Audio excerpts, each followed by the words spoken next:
रोज़ की तरह अनलिखित ब्लॉग में सबका अभिनंदन है, सबका स्वागत है, सबकी मंगल भविष्य की कामना के साथ आज के भागवत कथा के प्रेरणादायक विषय में ब्रह्मा जी जो सृष्टि के सृजन करता थे, ब्रह्मा जी की रची हुई अनेक प्रकार की सृष्टि का वर्णन आज के प्रसंग में करते हैं दोस्तों।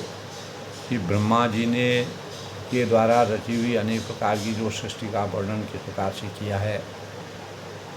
उससे पहले दोस्तों, सृष्टि की रचना से पूर्व हिरण्याक्ष के वध का यानी हिरण्याक्ष का अंत होना देवताओं के हित के लिए था, क्योंकि ब्रह्मा जी ने हिरण्याक्ष को वरदान दिया था। तो इस संबंध में मैत्रेय जी कहते हैं कि विदुर जी ब्रह्मा जी के अमृतमय वचन सुनकर भगवान ने उनकी प्रार्थना स्वीकार कर ली और फिर उन्होंने झपट कर हिरण्याक्ष की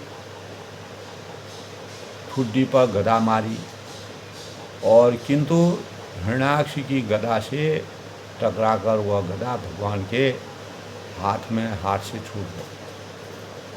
तो गदा गिर जाने पर भगवान ने कैसे हिरण्याक्ष का वध किया, तो सुदर्शन चक्र का उन्होंने स्मरण किया, क्योंकि गदा उनकी छूट गई। जब सुदर्शन चक्र का स्मरण किया तो यदा यदा हि धर्मस्य ग्लानिर्भवेत् अधर्मस्य तदात्मानं सदाम्यहम्। तो भगवान श्री कृष्ण के हाथ में चक्र आ गया, गदा गिर जाने पर भगवान ने सुदर्शन चक्र का स्मरण किया और चक्र तुरंत ही उपस्थित होकर भगवान के हाथ में घूमने लगा। लेकिन वे हिरण्याक्ष के साथ खेल करना चाह रहे थे, लीलाएं करना चाहे थे। कितना ये बलशाली है, उसके बल का प्रयोग करना चाहिए, अपने बल का किस प्रकार से दुरुपयोग करता है उसको देखना चाहे थे। तो लेकिन वे हिरण्याक्ष के साथ खेल करना चाह रहे थे। यह सब देखकर देवतागण प्रार्थना करने लगे कि हे प्रभु, आपकी जय हो, इसे और न खिलाइए, शीघ्र ही इसको मार डालिए। जब हिरण्याक्ष ने देखा कि कमल नयन श्रीहरि उसके सामने चक्र लेकर खड़े हैं, तो उसकी सारी इंद्रियां क्रोध से तिलमिला उठी और उसने एक प्रज्वलित अग्नि के समान लबलबाता हुआ त्रिशूल श्रीहरि की ओर फेंक दिया। क्योंकि बलवान था, बलशाली था, उसको ब्रह्मा जी का वरदान था और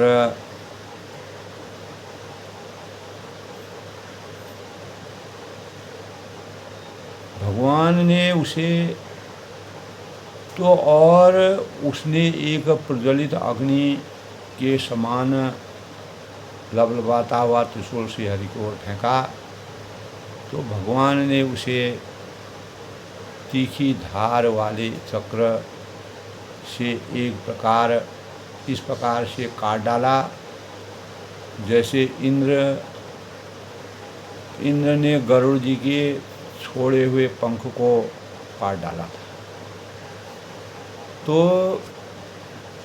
भगवान के चक्र से अपने त्रिशूल के बहुत से टुकड़े देखकर उसे बड़ा क्रोध हुआ और उसने पास में आकर उनके विशाल वक्षस्थल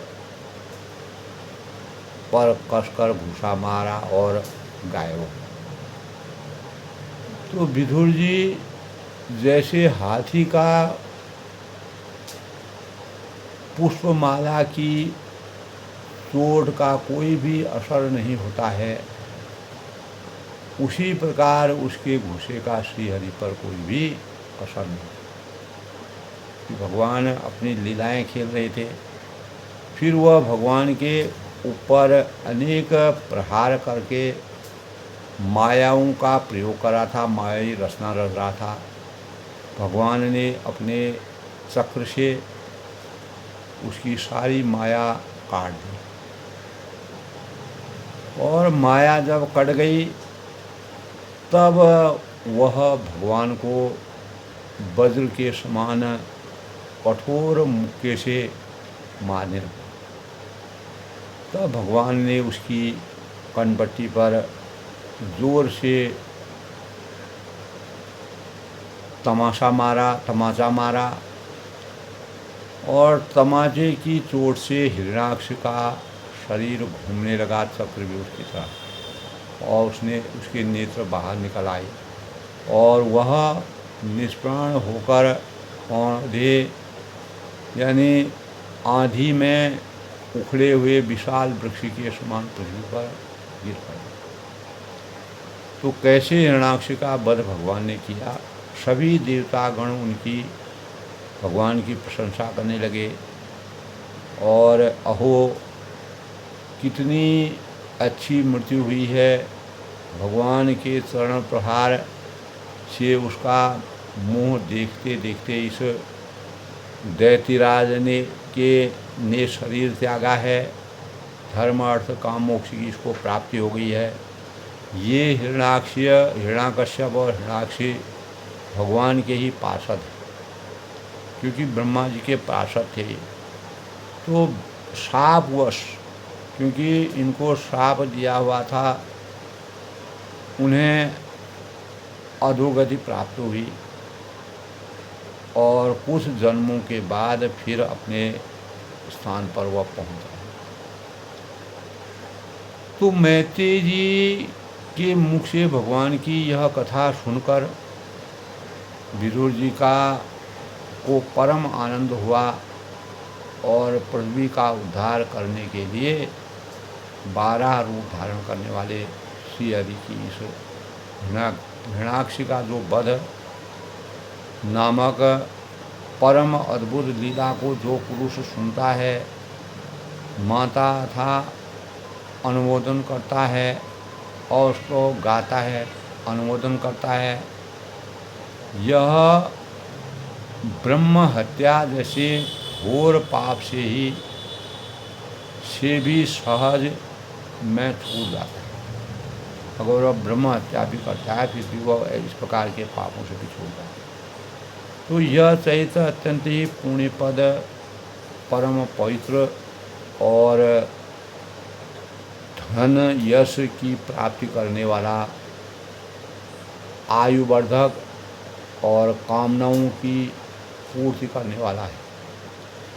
तो जो लोग इसे सुनते हैं, मनन करते हैं, इनका भागवत में गुणगान करते हैं, भागवत के रहस्य का वास्तविक रहस्य सुनते हैं, मुनि वेद व्यास द्वारा रचना के अनुसार अनेक चरित्रों का जिस प्रकार से वर्णन किया है, तो उन्हें अंत में श्री भगवान का आश्रय प्राप्त होता है।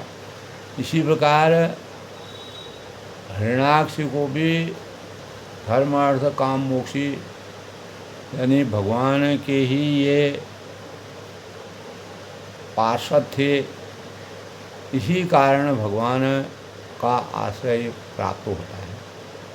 तो आज के प्रसंग की अगर बात करें तो ब्रह्मा जी की रची हुई जो अनेक प्रकार की सृष्टि का वर्णन किस प्रकार से है, तब सूत जी संबंध में बोलते हैं, कहते हैं कि हे शौनक, हिरण्याक्ष वध की कथा सुनकर विदुर जी बड़े ही प्रसन्न हुए, और उन्होंने मैत्रेय जी से पूछा कि हे भगवान, मनु एवं मरीचि आदि ऋषियों ने ब्रह्मा की आज्ञा से प्रजा की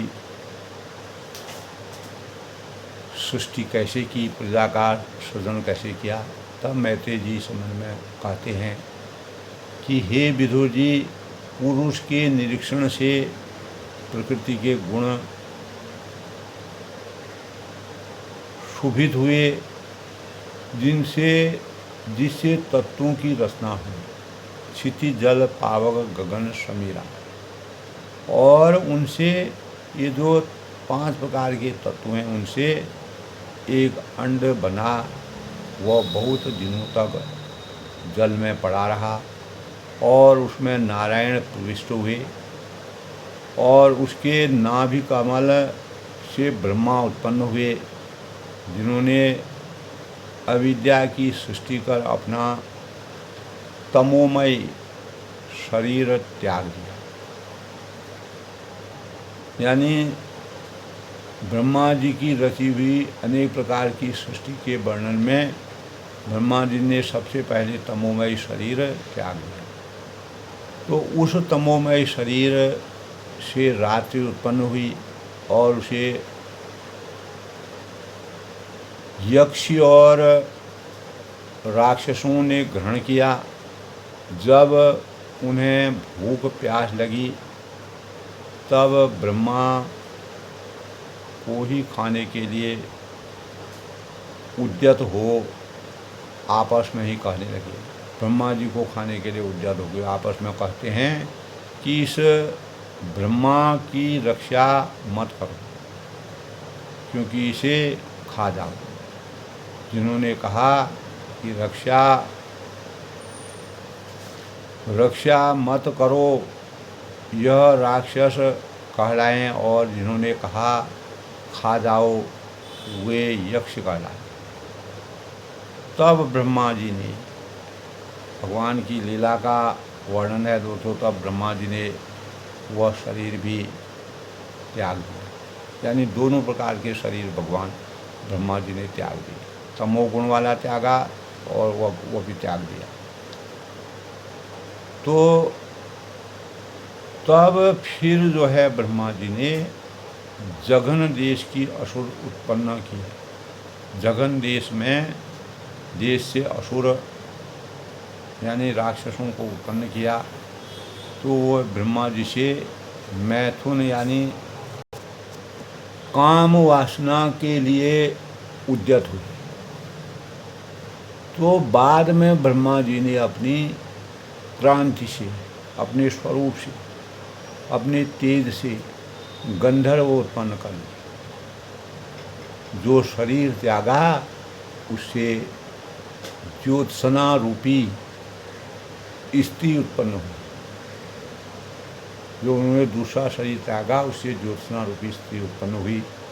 इस प्रकार सृष्टि न बढ़ने की चिंता में ब्रह्मा जी ने एक दिन शयन की स्थिति में क्रोध में अपना शरीर छोड़ दिया। तो इससे जो केश गिरे तो वे अही हो गई, अर्थात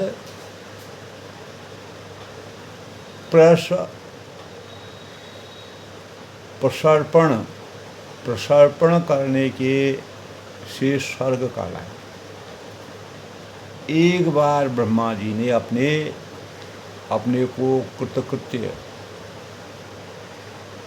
सा अनुभव किया, यानी समर्थवान अनुभव किया। तो उस समय अंत में उन्होंने अपने मन से मनु की सृष्टि की। मन से जो विचारा तब मनु की सृष्टि करने का विचार मंथन किया। तो ये सब प्रजा की वृद्धि करने वाले थे, जिससे प्रजा निरंतर बढ़े, आगे को बढ़े, प्रकृति सृष्टि का सृजन हो, आगे को यानी सृष्टि वृद्धि करे। फिर आदि ऋषि जो ब्रह्मा जी ने इंद्रिय संयम पूर्वक तप किया था, ब्रह्मा जी ने इंद्रियों को समर्पित करके जो तप की पराकाष्ठा को प्राप्त कर दिया था, उसे विद्या, योग और समाधि से संपन्न होकर अपनी प्रिय संतान और ऋषिगण की रचना की। और उसमें से प्रत्येक को अपने समाधि योग, जब अर्थ धर्म काम मोक्ष के पश्चात समाधि योग आता है, यानी चैतन्य परा चैतन्य अवस्था में शरीर आत्मा चली जाती है, तब योग ऐश्वर्य, तब विद्या और वैराग्य भय शरीर का अंश दिया।